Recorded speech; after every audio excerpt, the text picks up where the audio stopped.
Il y a toujours Jean-Luc Lemoyne, Olivier Pouls, mais surtout vous, David Castel-Lopez, vous êtes venu avec votre chat porte-bonheur, le Maneki-Neko. Oui, il y a sans doute pas beaucoup d'auditeurs qui savent ce que c'est qu'un Maneki-Neko, et pourtant il est à peu près certain que tout le monde en a croisé plusieurs fois dans sa vie. Je vais commencer à vous le décrire, chers auditeurs, et l'objectif c'est que petit à petit vous commencez à vous dire « Ah oui, je vois », voyez.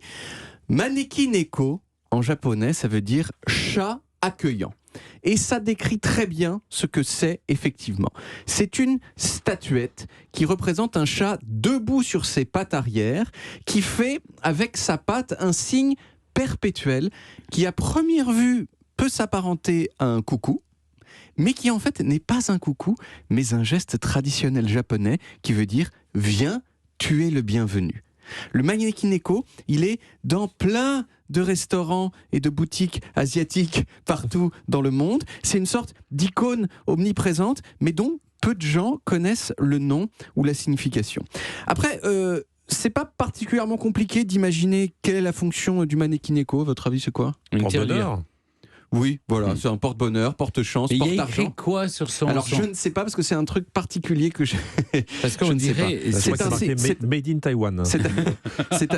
C'est un kanji, c'est un signe chinois importé au Japon, mais je ne sais pas ce qu'il signifie. Donc évidemment, fonction du Maneki-Neko, c'est porte-bonheur, porte-chance, porte-argent, et c'est pour ça qu'on le retrouve traditionnellement en premier chez les commerçants.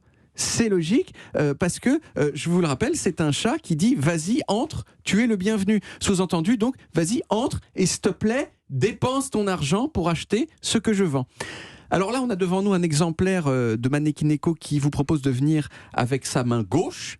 Il y en a d'autres qui le font avec la main droite. Et il y en a même qui le font avec les deux mains pour multiplier l'impression de chaleur et d'accueil, et donc potentiellement le nombre de clients, et donc potentiellement la quantité de moula.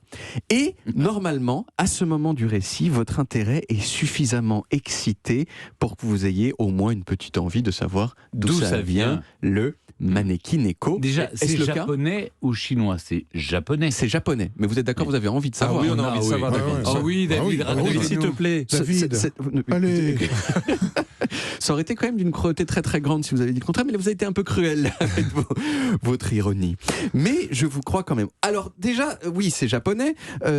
Et déjà, alors première chose, déjà au Japon, et pas que au Japon, mais au Japon aussi, le chat c'est un animal qui n'est pas neutre. C'est dans le sens où il y a plein de superstitions qui s'attachent à lui. Des fois, il porte malheur, et des fois, il porte bonheur. Le Maneki-Neko, lui, il porte bonheur. Et pour expliquer pourquoi, il y a un mélange de légendes sympas et de réalités plus historiques. Je vais commencer par la légende sympa, qui est la suivante. Il y a très longtemps, il y avait un temple à Tokyo qui tombait un peu en ruine.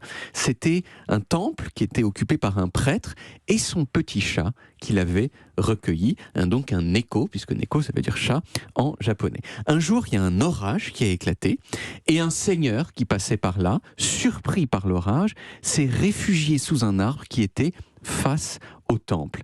Chose que, au passage, même les enfants de 5 ans savent qu'il ne faut pas faire. On ne se réfugie pas sous un arbre pendant un orage, donc c'était un seigneur, si vous voulez, un petit peu teubé. Et là, le chat, depuis le temple, il lui a fait un signe de la patte pour lui dire « Mec, reste pas là, viens dans le temple ». Le seigneur a quitté l'arbre pour rejoindre le chat, et à ce moment précis, la foudre est tombée sur l'arbre.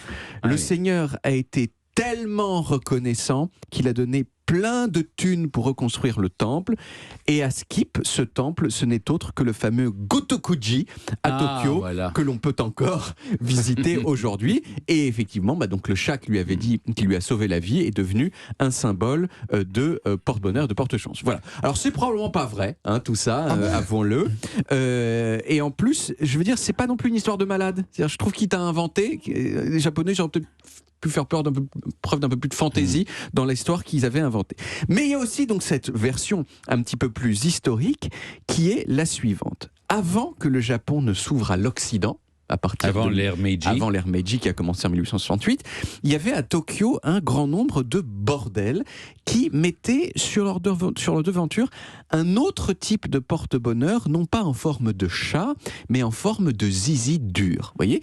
Et au moment où le Japon s'est ouvert... On y vient enfin. Ouais, au moment où le Japon s'est ouvert au monde, l'empereur a voulu montrer au monde un visage respectable et en tout cas un visage en forme d'autre chose que de zizi dur.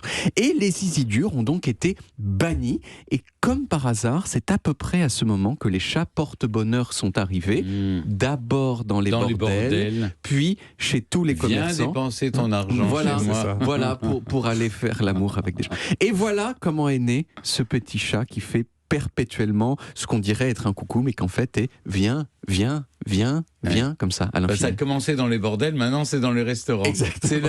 C'est vraiment ce que je retiens de votre chronique. Et on pourrait penser que sa patte mime un zizi dur aussi. Hein.